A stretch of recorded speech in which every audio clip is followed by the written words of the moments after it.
Good morning. Welcome to day 22.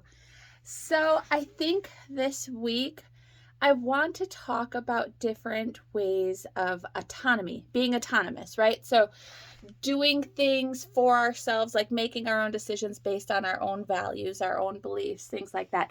It's the power to kind of control and make our own decisions. We are in charge of our own lives. We are autonomous. We make our own decisions. We choose, right? It's living on our terms. And that's the kind of thing I want to talk about.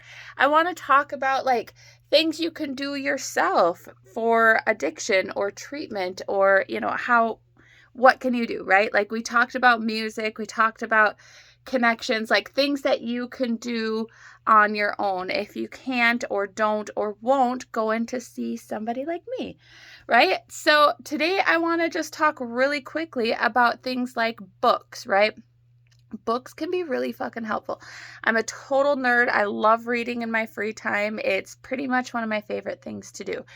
So I know I'm a bit biased when it comes to this because I truly do love reading, but I've always, even like way before I knew that this is what I wanted to do for a profession or went to school or anything like that, I've always been into the diary versions about addiction, specifically with like celebrities and shit, right? Like one of the first books I read was The Heroin Diaries, Nikki Sixx's book from Motley Crue about obviously using heroin, right?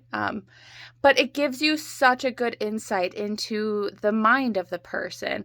And sure, if it's a celebrity, their lifestyle isn't quite the same, but I think what's cool about it is that addiction is addiction, and it doesn't matter if you're a celebrity or just somebody straight off the streets.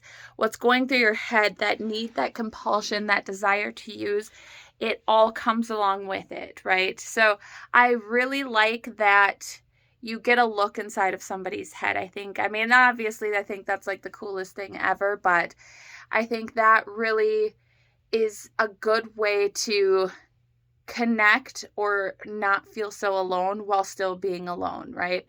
If we read a story about somebody and we can relate to something that they've gone through, then we feel connected to them. And that's where I think books have their place. Another one is, Slash. He's my very favorite guitar player. I love Slash so man, that man is so talented. Like, don't even get me started.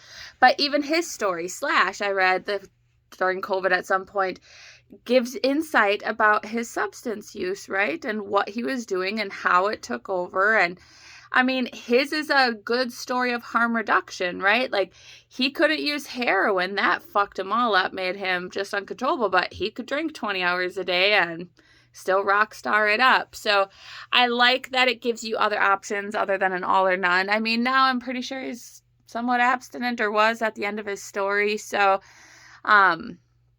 obviously eventually it got there, but I really like how it can tell you to like pinpoint what it is exactly that's causing the issues, what's causing the problems in your life, and cutting that piece out, because maybe that can be easier than trying to do everything all at once, right? We're all for harm reduction. Whatever is fucking you up the most is what you want to stop. Basic concept, right? There's another book, Elizabeth Wurtzel. She wrote Prozac Nation, but the one that I was talking about, I don't remember the name of it. You're gonna have to look it up. Then and Now and Again, or something like that. Then, Now and Again. That one's about her being prescribed Ritalin and what that looked like.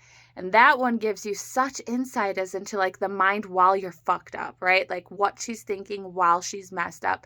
And I like that. I want to throw out a word of caution though, that some of these books can be triggering. Like it's not that they're romanticizing their use by any means.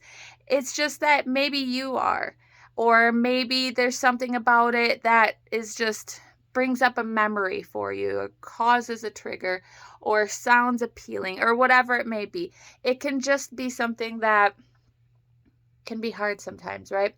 So use it with caution, have somebody to talk to, be able to process your shit. Maybe it's inspiring, right? Like maybe you can work through the trigger and then you feel inspired. That's what I mean about autonomy, like this week, is being able to make your own decisions and do this shit yourself. Maybe you read one of these books and you're like, you know what? I want to fucking change too. Like, if that person can do it, maybe I can too. And there is literally a bazillion books. Yes, I know I used the word literally wrong because bazillion's not a real count, but that's okay. That's what we do in 2022 is say literally for everything. Literally. See what I did there? But there are just an extreme amount of books. And depending on what your interests are, it can be like self-help books. It can be like the chicken soup for the addicted soul. Like that one's good because it tells little stories, like a bunch of little stories about people. And maybe it inspires you to write your own story, right? It doesn't have to be anything huge, just writing it out because maybe that can help somebody else, which is another topic we'll talk about this week as we talk more about shit you can do yourself, autonomy. What can you do because you are in control? All right, that's all I have for today, guys. Have a wonderful Monday. They all blend together at this point. Have a good day.